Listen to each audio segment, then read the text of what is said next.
Very well, thank you very much.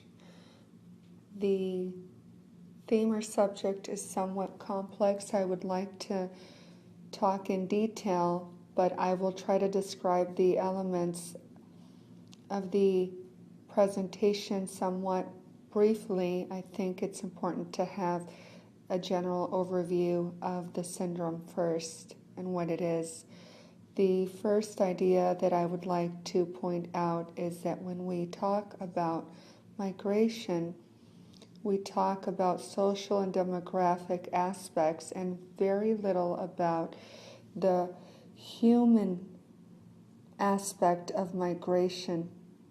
I tend to say that I don't know very much about migration, but I do know that we forget sometimes that there's an individual with his emotions and sufferings, and that's the angle in which we will be working today, and the human aspect or way.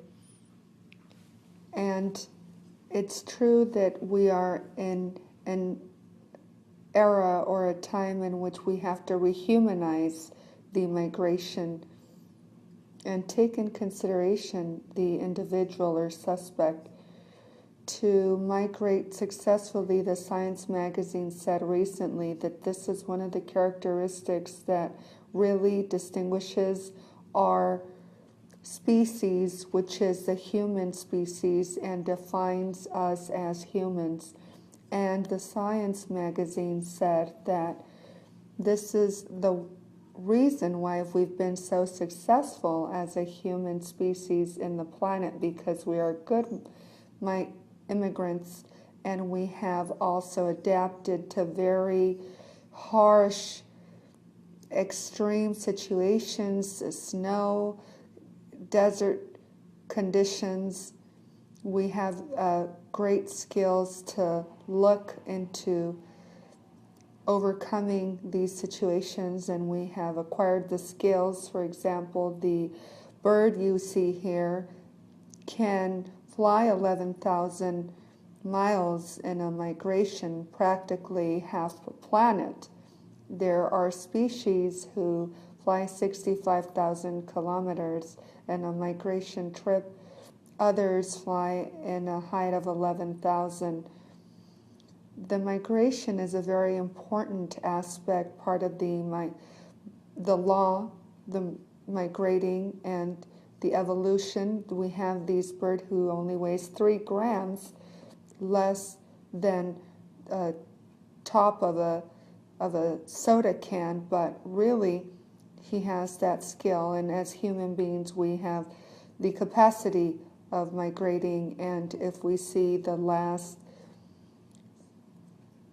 stages in history, we've seen 20 different species of different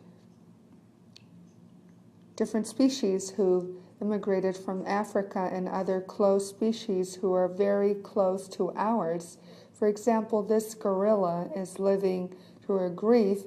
His offspring has died, and just as us, he's aware of the lost. As the primates are very much alike to us humans, very similar feelings. And you see him here, that he's in a philosophy Congress meeting, that's why he's so serious. But then on the other hand, he has a sense of humor. He likes those heavy jokes like us, and they live in forest, but we have taken a backpack, and we are a very skilled species for long voyages in comparison with others who have migrated as well. But we have been able to explore and migrate even farther, and we are able to explore. And the human species really we have a physiology and anatomy that has helped us to migrate. As I've said, we are good immigrants, and if we see in a like a great city, New York or San Francisco, we see such multiple and variations of, and really diversity of people, Homo sapiens, who lived in Africa. The genetics and the chromosomes and the DNA mitochondrial, that we all come from the same group. In a couple of years we have filled the planet, the history that it's really proper of migrations and the origin of migrations. And like a Spanish poet said, as human beings we do not have roots, but we do have feet that help us get to new horizons and to change. And we have here one of our ancestors, his we see there his footprint of him migrating from Africa, of the migrations and the voyages. And so the Moses and Abraham too were those who migrated within our civilization. However, in today's world, this migration would not be possible with that chromosome, meaning if we lived in a place in Africa like our ancestors, we would probably not be able to really migrate. I mean, meaning that migration has really changed recently. That's the paradox, that we are now in a world with great opportunities and great communication advances, and that for us to be unable to leave our place of origin without that suffering of migrating. And this is when the wall of Berlin fell. But now we are faced with so many walls in India, Bangladesh, Arabia Saudita, Thailand, and Malaysia. We have walls in different places in Europe between Turkey and Greece of 200 kilometers in the Ebron River. They're fortifying everything because they don't want people from Europe and Asia to migrate to their place. This is a world that we are, is heading, that we are facing. And people migrate because of the regimen. There are so many reasons why people migrate. Unfortunately, there are terrible situations that a lot are living while migrating. In the paradox, we see astronauts who are now traveling to the moon, and it's much more dangerous to cross a border than to go to the moon. And that's a paradox of the 21st century, that you see them in that space travel with a smile, but now really crossing a border is such a terrible situation. And so we are faced with the Ulyssess syndrome, that has been a recent syndrome that very well we have studied the migration theme for years.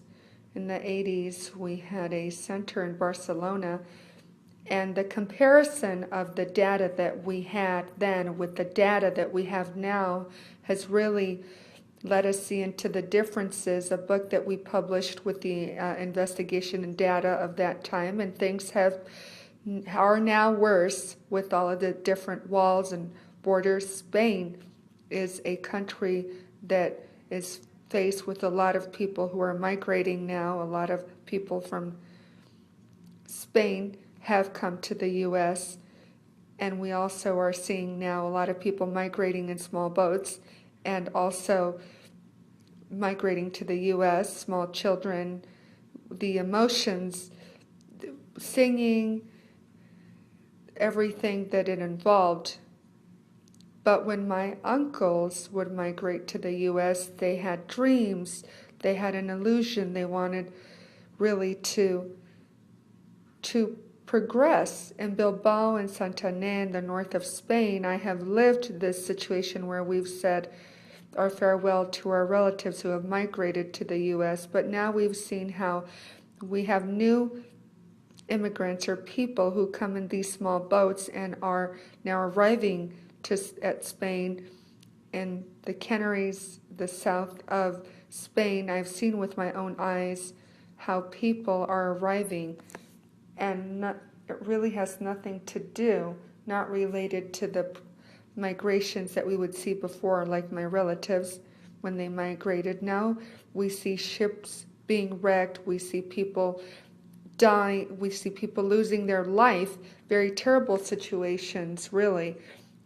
Boats that are coming and very extreme situations. It's very different to migrate in a small boat than to migrate in a ship. In a small boat, you have very few possibilities of really surviving. These are pictures of the new migrations in Spain. People, ships being wrecked. When you see now bodies of people there in the ocean, because of an immigrant who drowned. This is an image of what we are seeing in the last years, what's happening in our country. And here I'm sure that we are faced with similar situations. The border between Spain and Marruecos, an immigrant is being crucified, which is a symbol, of what's happening in the border. I would say that there are three great differences among the migrations that we studied 20 years ago and the present migrations. First of all, there is a family rupture that is going on, meaning that we are seeing men, women, children that are migrating alone. The whole family is not migrating. The entire family is not together during this migration as before. There are difficulties. Before there were difficulties, but now we have laws that forbid this. They forbid it. It is impossible. Secondly, we see millions of immigrants who are in a social exclusion. The structure, it's not that they have difficulties to progress, it's just that the way that the society has structured this is that they don't have a chance. And thirdly, something that was never seen in history, that migrating or immigrating is now unlawful, just as stealing. It's a crime.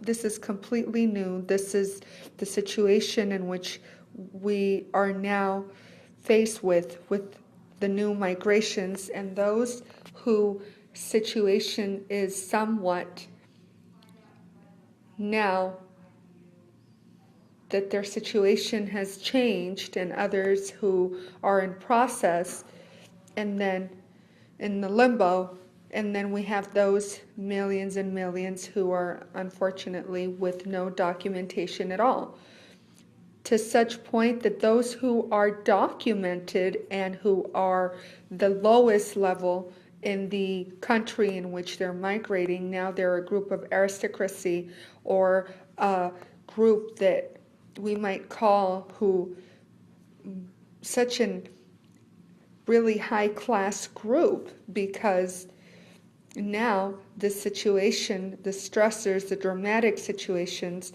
that they're facing, that we see now, that the differences among even the own immigrants and the way they see each other with this dramatic situation. So in order for us to understand how this works, the psychological aspect and the psychoanalytical grievance, which I would say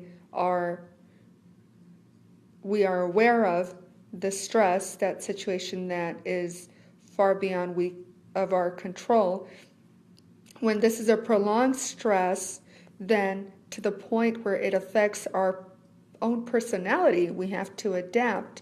And so sometimes that's very difficult. Very relevant and intense stress, not just the stress that comes about from the traffic, being jammed in traffic, but a more intense stress. We know that in the psychological aspect, the migration is a vital aspect of life, which I've already said in the first lecture, and a human being has the ability, the capability of migrating, but it is true also that when we migrate to a new place, we have to struggle to adapt to the culture, to the language, to the social conditions. All of that is what we call the migrant grievance. That's what comes about, the migration, that dark side of it. And so we work with this model that the migratory grievance is different from the grief that one faces when you lose a loved one. This affects us very much. The migration is not that type of grief because during migration, the place of origin is still there. When someone passes away, they disappear forever, but the grievance between the death of a loved one and the grievance that brings the migratory grievance is really different in the way this is processed. So this is of such level that the immigrant is always thinking about his place of origin. We had a man, an Ecuadorian man, who was wearing 2 watches and always looking at the time of Ecuador and the time in which he lived. Always that emotional stress of living with his land of origin in mind. This affects all of the life of the subject, the language, the family, the culture, the surrounding, the weather, the social status, the contact with the people that surround them, the phobia, the racism. Really, there are physical risks while immigrating. Everything that surrounds the immigrant changes.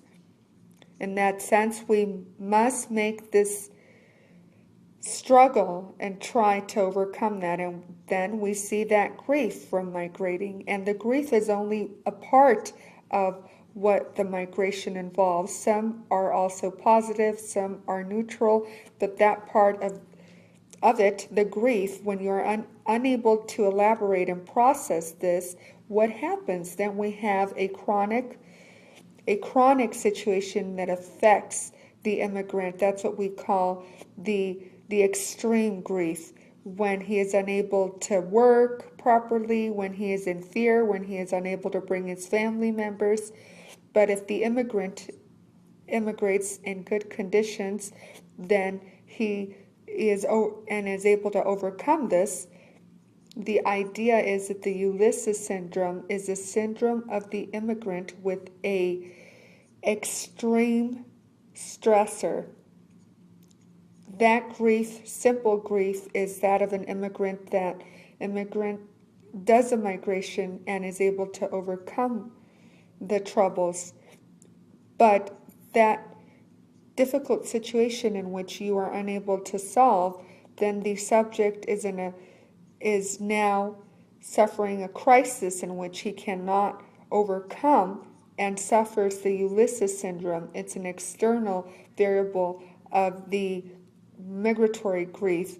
In that sense, we have to differentiate that migratory grief from the pathological grief that destructures the subject to the point of a present illness, of presenting an illness. But the migratory grief obviously affects because of the difficult situations, but they are not sick or ill.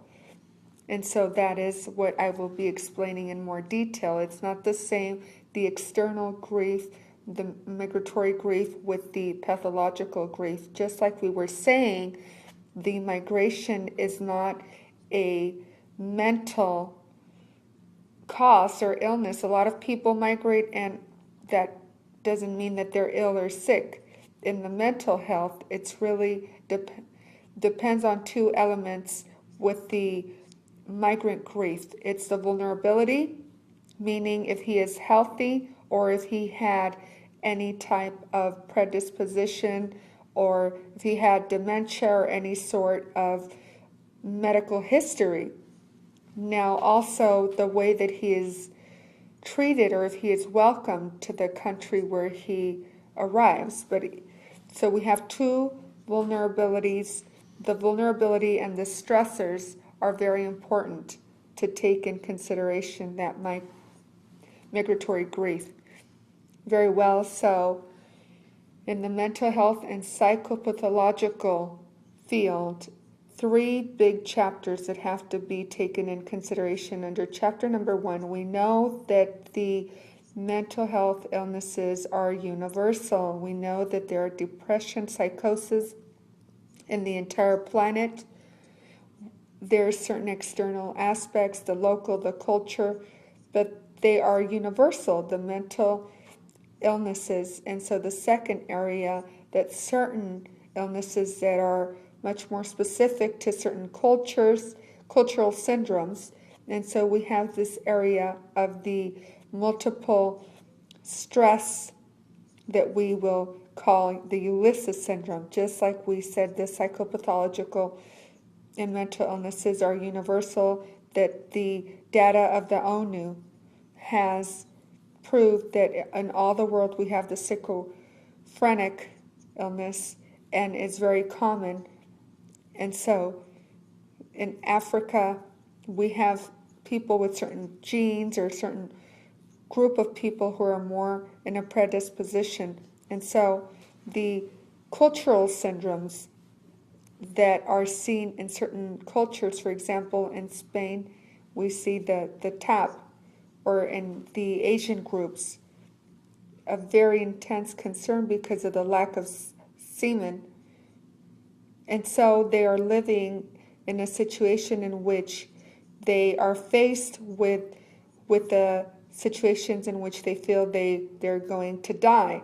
And so we also see this multiple stress factors characterized by the migration that is what I will be speaking about. On one hand, that's the stressors, the hostile situation, the symptoms, and also the response of the immigrant to try to adapt to that difficult situation is what I will be explaining. What are the stressors? We will briefly talk about the stressors. First of all, we see people being isolated. The isolation in Spain, we see mothers who have left their children behind and have not seen them for years, all for the children, but without the children. We give everything for our children, but we don't see them anymore. It's a really a very hard reality that they give their life for their children, but they are dying without their children. What are we missing? We are missing them. When their voice changes, when they start playing football, when they start growing a mustache, we have missed and lost because they are working day and night to pay, to send money. And so they would explain that also it's just strange being so close yet so far when they are using a payphone, so close yet what a distance. And so we see a mother here 1,000 years without seeing her daughter as a Bolivian woman. This is very important psychologically because it affects the bond, the attachment, which is an instinct, like Waldy talked about it, and now this is ruptured, that bond, that attachment. And so we have here an image from the Ellis Island of a family who is arriving to Manhattan, living on the other side.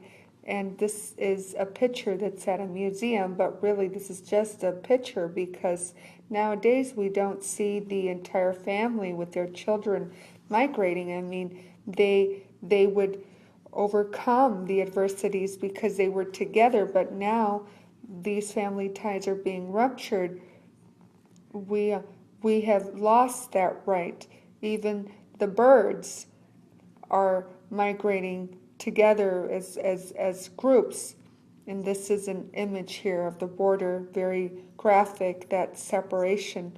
Here in Salinas, the grapes of wrath, the family would, they would travel together, they would do the migration together. That would give them the strength to overcome the different adversities and struggles. And we've seen that in many movies, but not anymore. A couple of days I saw, and I was speaking with a 9-year-old boy and his 6-year-old son, and they said that they had migrated to Spain to see their mother, but they couldn't stay because they didn't have the permission to regroup with their family. The day came when they had to return to Ecuador. The children did not want to leave. They told their mother that they wanted to be with her. They were very scared that they might not see her anymore, and that they did not care if they were taken to jail in Spain, but that they wanted to be by their mother. Of course, the mother was dealing with so much, heartbroken with pain. She tried to convince their children to go back and said it was crazy, they couldn't stay. But no, they did not want to leave. So mother could not do anything, but these are the dramas that we are seeing. There are countries that do not permit the regrouping of families. There are laws that forbid that families regroup. They are always talking about the importance of family, but they're talking about their family, but how about other families? It's not the same thing. I think that all of the drama that the families, immigrant families, are facing is really should be taken into consideration. And so the fall of the Emberlin brothers, there's so many families that can no longer see each other. We are seeing these ruptures, and this is causing even more problems besides those that are already there. And so the lack of opportunity, the struggle of surviving people who are sleeping underneath a bridge, the terror, the fear. We see people in Spain who had eaten the outside of this wood boat from Africa, from the south of Spain, the islands, Canary Islands, then in Venezuela. They were burnt by the sun, or the case of this baby girl who was born in the small precarious boat, really a symbol of when Jesus was born in a barn, and other people there, really a symbol. I mean, imagine this little girl was born during Christmas in this small boat. And we also made an honor to all of the saints. We threw flowers in recognition of thousands who are no longer remembered and have lost their lives in the seas. This is one of our colleagues who works with us. A lot of these people who are migrating, they don't only migrate in these small boats, but also through other means. And these are the invisible people, the nobodies. They are hiding, and it's a very intimidating situation for them, being nobody in the Maslow structure, really being identified as the second need in a human's life. If we were in fear right now, we would not be so at ease, really being safe and feeling that security is a basic need. This is a border between Mexico and the U.S. And so he is trying to pass the border in a vehicle, trying to get into the seat of the car. And so from Africa and other distant places, we see people, we see different raids, we see police chasing these immigrants, people without rights, a woman from Ecuador She is being abused, being hit, but she will not say anything because she has no rights, no human rights. People who live as slaves, there's a lot of parts of the world where they are seen as slaves, they are abused, they have no rights. These stressors are also these potential situations. Really, it's not the same thing to have a bad day. I mean, we all overcome that while having a bad day for years. To control a situation provides certain tranquility when you're able to overcome that, but when you are unable to overcome that, the anguish is much more extreme. The attachment, the fear, not knowing what's going to happen, and they don't have any social groups that are there to support them, or a government that supports them. No support at all. Where is their social support group? For example, they also have that stress, imagine that change of culture, the fear, trying to survive, not seeing any door that opens. So really a different migration, very adverse problems and bigger problems that they're facing.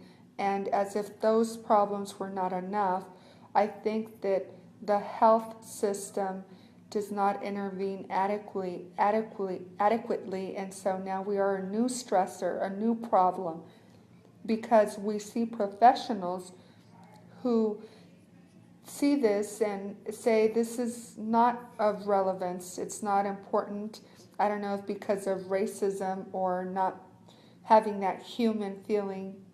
It's very easy to confuse these multiple stress factors with psychosis, with different illnesses, and we are being confused. We treat these people as them being ill or sick, and we prescribe medications that have adverse side effects in them. We are now causing more medical problems. They don't need all of that. And so I would say this is another factor that sometimes in the medical field or health system, we are causing this new stressor. The Ulyssess syndrome is a sort of mobbing when it's a push factor. It's really, what does somebody do when they want to kick out their neighbor? Well, they make their life impossible. Well, these immigrants are faced with situations in which their life is made impossible, and so they are sent that message to their place of origin. Don't come to this country.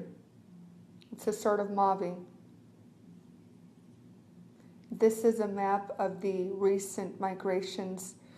We see a lot the migration from north to south, but south to south is as important as north to south, meaning millions of immigrants are also moving from Africa, Latin America, Asia, and inclusively in very much more worse conditions, in corrupt places, no protection, faced with bigger problems and abuses and much more difficult situations. 71 million immigrants who have left their place of origin. And the United Nations has calculated that this number is going to duplicate in a few years. They will live here without undocumented in very adverse situations. These are some images that you probably have seen. This is a train called the Beast, where we see that people are living terrible situations, like we've seen so many being killed. These situations are just tremendous. We also see this is a global migration. We see that in Spain we are seeing our people from Argentina and also people from Bolivia. This is something that's happening worldwide, very complex situation, abuse against the immigrants in Buenos Aires, Argentinos against Bolivianos, and other countries. It's a very complex world in which we are living presently. The borders being externalized in Morocco, and we see walls that are being built the south of Mexico to the walls or borders so that people don't come to the north. So we can say that these people live one of the worst nightmares possible, imaginary, being alone, no resources, no solution to their problems, being ill, needing help, and nobody rendering that assistance. It's a tremendous situation. It's not a nightmare, it's reality. If this were a nightmare, you wash your face and wake up and it's over, but this is a horror. This is the daily life of millions. This is what they're living. And so like we were saying, within Africa and Asia, this is where many times these extreme situations are the situations that they're living. So what are the symptoms that we see in this population? We see variable symptoms. It is logic that all of the stress will affect the entire organism. It is altered for years from an extreme stress. We have here a small scheme or structure of how this affects the entire organism or body, the metabolic, hormonal, the hepatic, and all of the entire system, circulatory system, the sexual aspect, everything. People are being affected in a way in which we see these variable symptoms in the depression. Be aware these immigrants do not have symptoms of apathy. They are proactive. They do not have thoughts of death. They want to bring their children. They have a lot of projects, but they cannot bring about their projects. They are sad, but they are not ill. For example, the crying, that's not related with depression. That person who is depressed does not tend to cry because the depressive person or does not cry no longer is wanting the help. So we are confusing many times these symptoms with the mental illness symptoms. The variable symptomology, the different the headaches, the muscle pains, and because of the common and frequent headaches and migraines, we say the migraine because it's so related with the symptom of the immigrants. Surprisingly, we also know that the headaches have to do with tension, with the thoughts of trying to not think about the problems. When we ask, how is your headache? It's like a bomb about, yes, a bomb. Really, the confusion, that disorientation in the psychological level, and also evidently these people are now interpreting this according to their culture. When maybe I've been witchcraft, evil eye, somebody has done something to me, sorcery. But like an immigrant said, do you think that you have been sorcery? Oh no, I think it's the laws of this country. That's the evil eye, that's the sorcery. So they really understand what's social and cultural. This is a study that we've done in Spain. In the mental health consultations, the 17% have a multiple stress factors, therefore they are not diagnosed as being depressed. They are not also ignored, or we don't consider they're not living anything, but this helps us so that we give a name to a reality and differentiate this from a diagnose. This is a magazine that can be seen through internet, and we have here the statistics and the data, and we will talk a little bit about the differential diagnosis. We have said that the Ulyssess syndrome, there are no basic symptoms of depression, no apathy, no thoughts of death. I would say that in the phenomenal, or San Ignacio de Loyola explained this as isolation. There's really different types of sadness. The mental health sadness is one, but there are different types of sadness. For example, there's a book that was written in the U.S., The Lost of Sadness, in which points out how we are converting all type of sadness and relating this with depression. This is part of art, literature, of music. Well, imagine if there is no sadness. Sadness is part of life, of the drama of living. I would inclusively say that the loss of sadness would be the end of art, of the poetry, of the writing. The gods do not write. It's the human beings that do the writing because we have emotions. How can we diagnose then an immigrant who is willing to walk 20 kilometers if they offer him a job? People who are depressed do not run to look for a job. I think we are confusing this in regards to the diagnosis.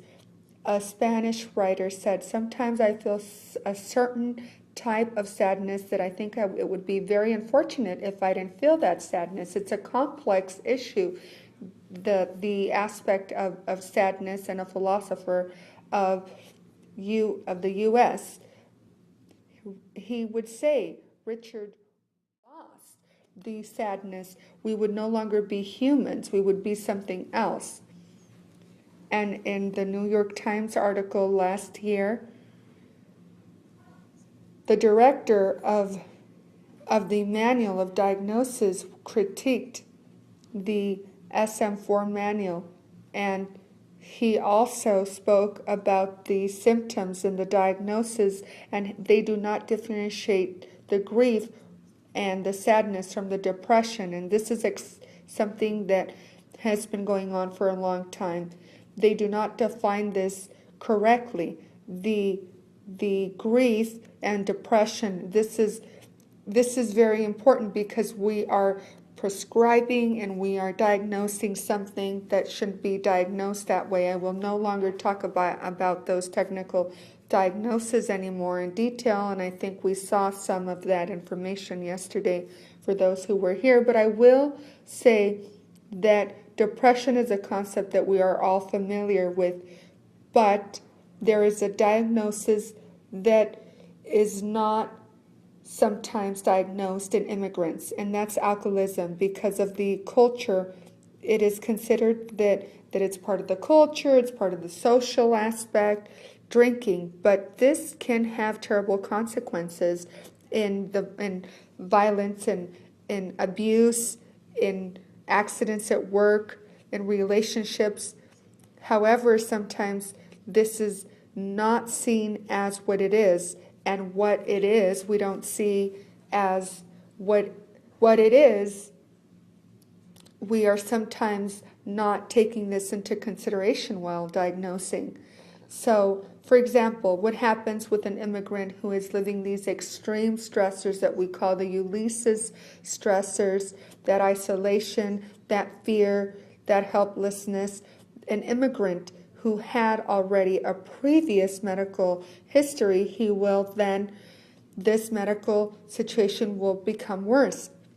So, if the paranoid is being put in a situation in which he is faced with an extreme situation, he will get worse. If somebody does not have that mental illness, but he has that predisposition, it's like playing a lottery, you might win.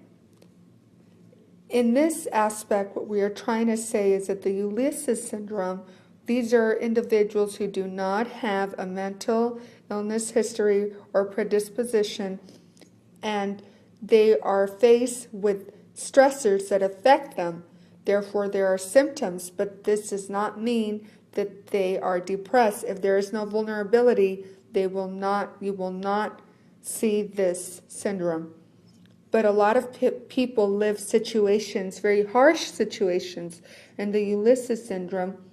Some probably end up with a mental illness, but may our God do not send all of the evil that we are unable to overcome. And this is an example of the situation. Very well. So the Ulyssess syndrome has to do more with the prevention area in the mental health system, not really the treating in of the mental health field. Really, here's where the social workers and other professionals really need to concentrate more in the social intervention in programs and systems in which intervene and prevent this.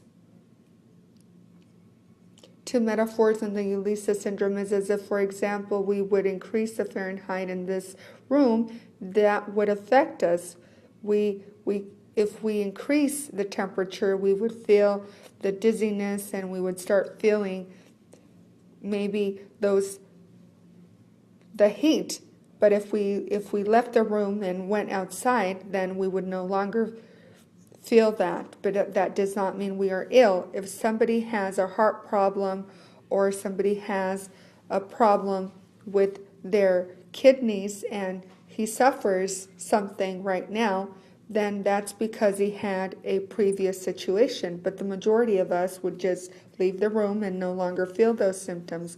Or as if that weed that is now bent by the wind but does not break, as a metaphor.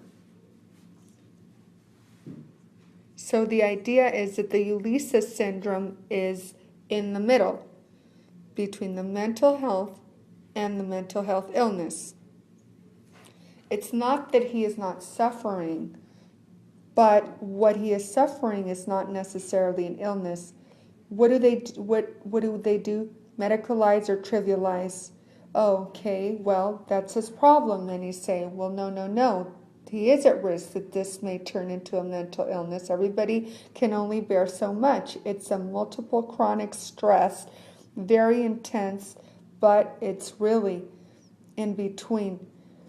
We have to reflect upon this. The diagnosis is a complex diagnosis, has very difficult elements. We must be use our judgment and be prudent while doing the evaluation, social, ethnical, cultural. This work from Foucault, a French philosopher who worked somewhat on the psychiatry aspect and how it's very powerful, and people start to intervene in a very inappropriate way in the life of the individuals. So Foucault would say that those who are excluded are the locusts and the prisoners, and also the immigrants are those new radicals that are being excluded, that group that is has been completely excluded.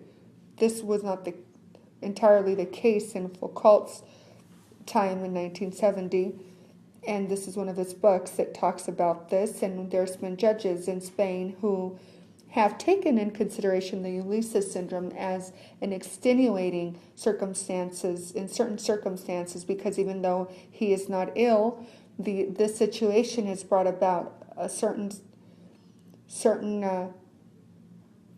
situation. And so it's interesting how they've really acknowledged this. So I will sum up this saying that we have to really humanize the migration and see the human side of migration. I think that this is something that we are not very much taking into consideration. We talk about data, statistics, but very little about the human touch. There's certain Sloterdijk and other philosophers that were against this humanizing, and others who were more in favor of humanizing this aspect of migration. Very briefly, we have a scale that we have used in the psychopathological and the Ulyssess syndrome in a specific area I will talk about tomorrow, but I will explain it very, very briefly because I've already pointed out the concepts. First, the type of grief that I've spoken about, the 7 grievances, and the intensity of the grief that I have already talked about, simple, complicated, or extreme. And and third, the vulnerability and the stressors and all of the elements of the scale. I have shown the 7 grievances, the intensity, the vulnerability of the subject, and the problems in which he is faced with the society where he arrives.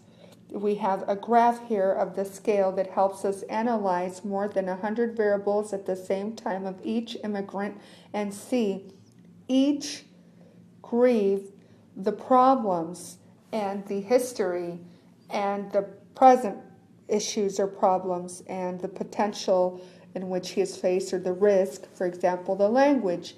If we have an individual who has dyslexia, aphasia, or unable to read and write, obviously he will have more difficulty trying to read and write the language. But if he is in a good condition, and it's going to be much easier for him to learn English. Very different as if he is isolated in a barn.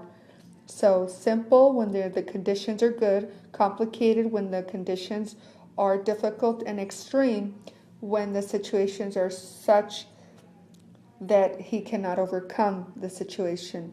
So different variables in the migration, and where is it that we have to intervene, and what are the areas that work and what are the areas that do not work.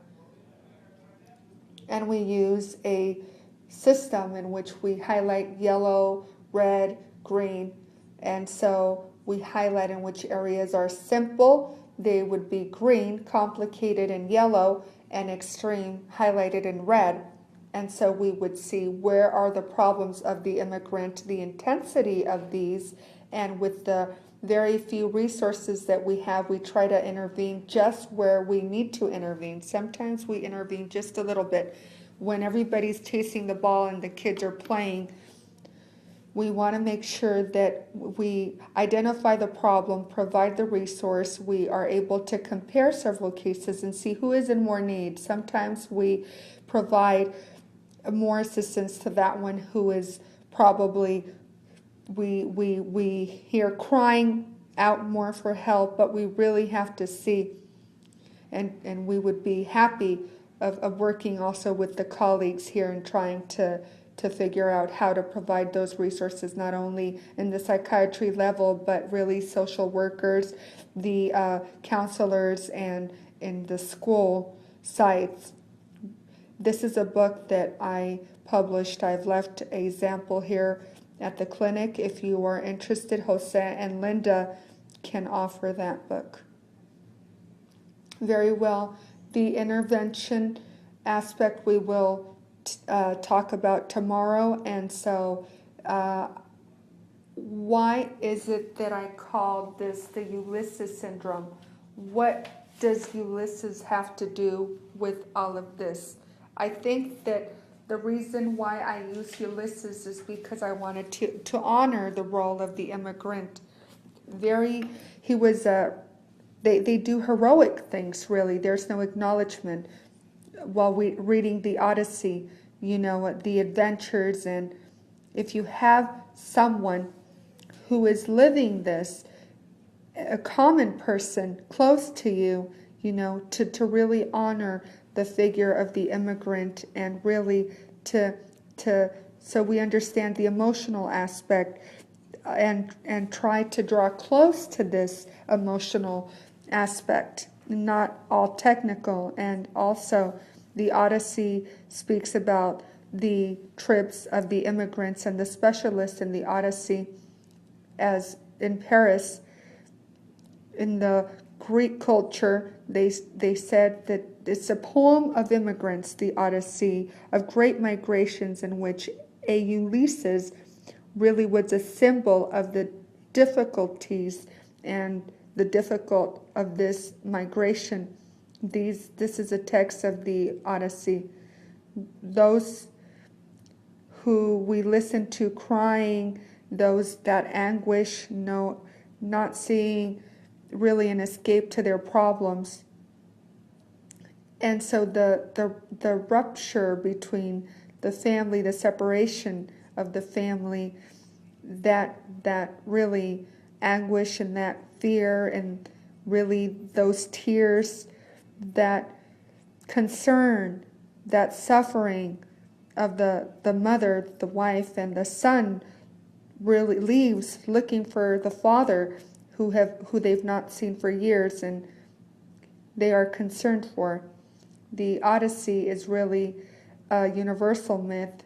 The Hindu really has acknowledged the symbol of this Odyssey in other parts of the world. In any culture, they understand the Ulyssess myth, and also San Basilio, San Ignacio de Antioquia, San Policarpo de Smyrna, the fathers, spoke that Ulyssess, for those who did not have a Bible, was a pioneer of Christ, one who prepared the coming of the Messiah. Figures that he's been an image, a model of conduct, of struggling for his family, for his loved ones. And in this trip of this immigrant from El Cameroon, the center of Africa, crosses all of the Sahara Desert, a terrible, thousands and thousands of kilometers until he reaches Argelia, the north of Africa. And in each one of these points, he is faced with being threatened, trying to survive, just imagine. And so he continues the south coast of Africa to the Canary Islands, and he is hiding there for a long time until he is able to cross in a small boat to Spain. And he is then in jail for several months, and then finally to the peninsula. This is a voyage that takes years. Ulysses crossed from the coast of Turkey to the coast of Greece, a very small voyage in comparison with the Odyssey that many are faced now. We are not exaggerating while we say this. We are not exaggerating when we say that we are now seeing really these terrible voyages and odysseys from the Philippines and crossed all of the Pacific coast to get to Canada, 10,000 kilometers. And we see here that people are trying to survive in terrible situations while migrating. The Odyssey also speaks about this Ulyssess in this Odyssey, but it was a man. Now we see millions and millions of people who are facing and living this, and Ulysses was really a semi-god. But now we see common people living what the heroes used to live. We are really living difficult times, right? Now we see a common people, human beings living with the heroes. 2 days Ulysses was at sea. The boat was wrecked in a shipwreck, but now there's been so many who have been for days in shipwrecks at sea. And so the dangers, and so just like in the Odyssey, they used to take something to forget the concerns and the problems. Now we spoke about the problem of people drinking and falling into alcoholism, evil eye, sorcery, and also we see witchcraft in the Odyssey, and we also see that now with the theme of the cultural interpretation of the magic and the evil eye and sorcery, and also we see when the Odyssey says, "You ask me my name is nobody.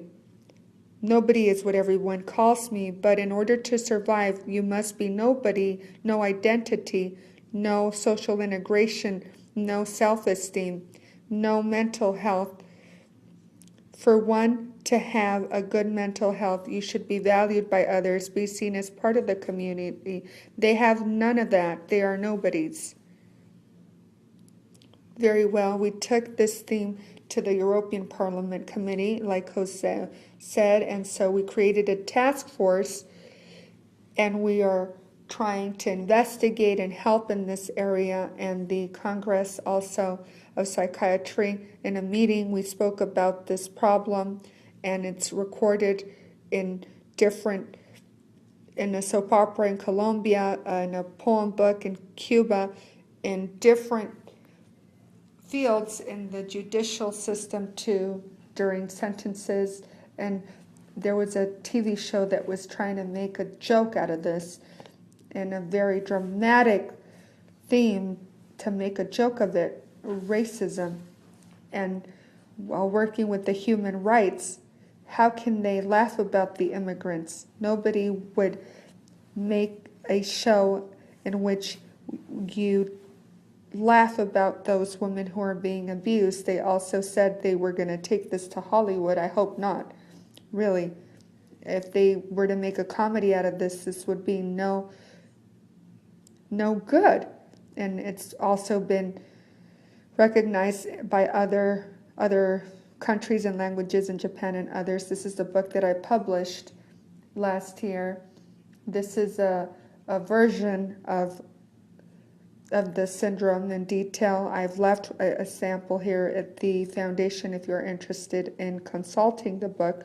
It explains the process and why I proposed the Ulyssess concept. And I was reminded of a Spanish writer, Jorge Sampruno, in which he explained a change that he had lived in reality. In Spain, there was a General Frank, his dictatorship, and he was sent to Spain in a job, and he explained that during summer in the 1950s, while arriving from Paris and trying to speak with the opposite regiment, he met with him in downtown Barcelona. Hours and hours passed, and he was there waiting. It was a hot, sunny summer day, and in the evening he watched and watched while people from the south of Barcelona and buses arrived, one bus after another, women's, men, and then he realized that those women were not the ones that they would see in the 30s in the Republic in Spain. No more those after the war. They dressed differently. They would walk differently, see differently. Times were changing. It was a different society from the Spain that he used to see 20 years ago. When he went back to Paris, he said, Spain is no longer the same. They no longer saw the world the same. Things have changed. While I read Samprun text, I think I've also felt the same way. Really, the migration that we are seeing now is no longer the same migration that was done before. They've seen things differently. Things have changed. I think there's been a change. That's the center where we are located. This is a hospital in the port of Barcelona, the Jesuits. And this is an area where we've seen a lot of migrations, a lot of people who've come and arrived, and the comparison has helped us really see this theme of the Ulyssess syndrome close to the port of Barcelona. People from different places come and study at the university these concepts. And we've created a network, global network with, if you're interested, we have a website here, people from Japan and other parts of the world, because we believe that we should give a global response to a global problem. We cannot provide just a local response to a global problem. To provide that psychological assistance together, if we work together with, we also work with colleagues from El Peru who are seeing the other family members, the other side of the family, the world. This is a worldwide problem. We cannot do it alone. If you're interested, we have newsletters and different data and information firsthand of what's happening with the migration agendas, documents.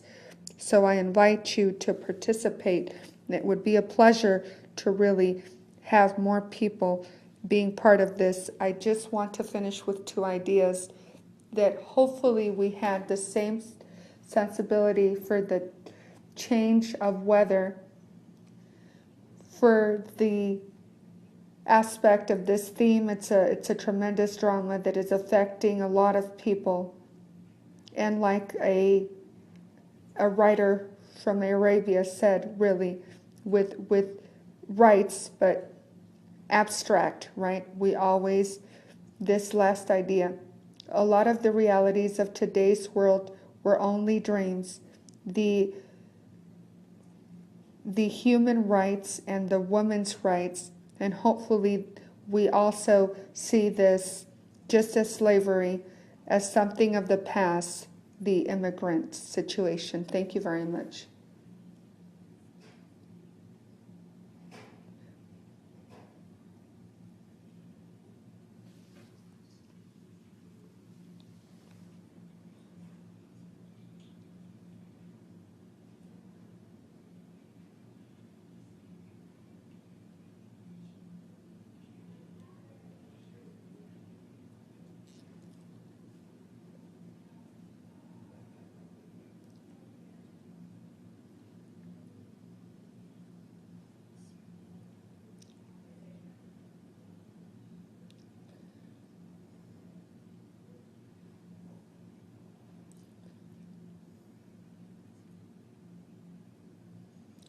The Latin American migration to the U.S., and how do you see the migration from South and Latin America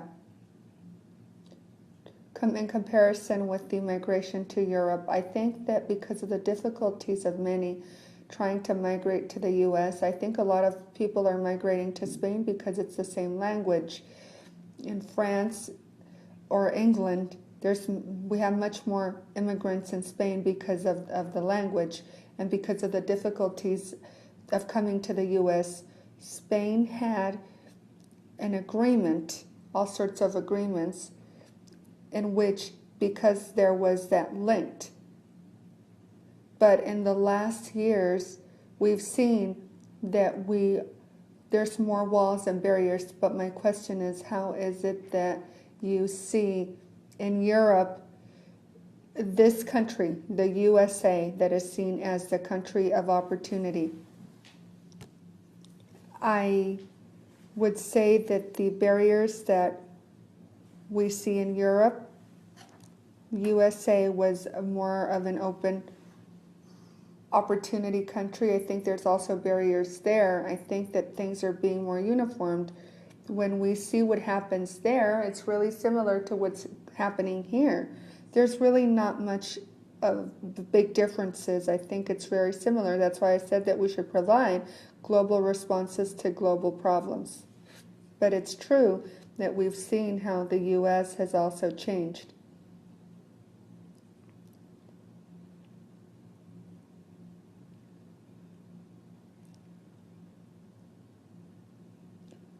Doctor, ¿cuál sería el valor, aparte del síndrome de Ulyssess, a los proveedores médicos como enfermeras, personas registradas, aquellos que apoyan a los médicos ¿Qué será lo más valioso que podemos llevarnos de esta presentación?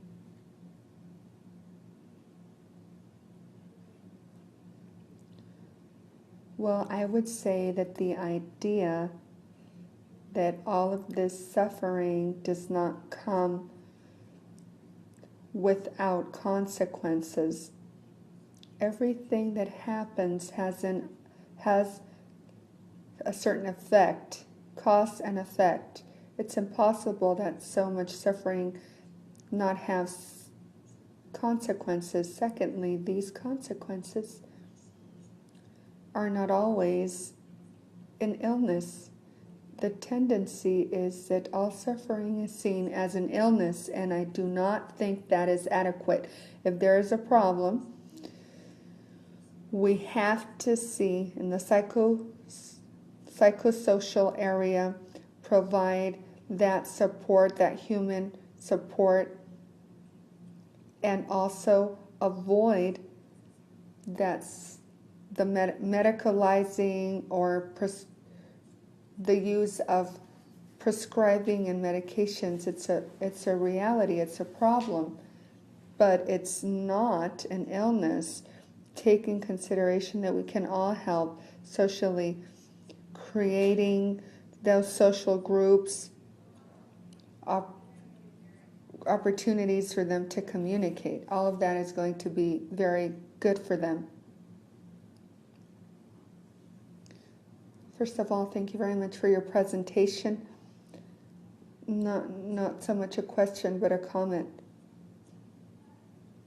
I saw the movie Beautiful this weekend.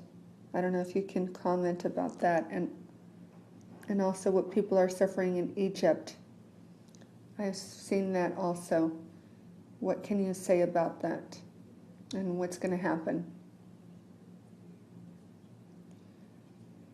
Well, we see a lot of people who are coming to Spain because they are faced in a country with a lot of situation. Everybody wants a government but they are faced with dictatorships, very rulers that have been very harsh, and so I think that people are responding.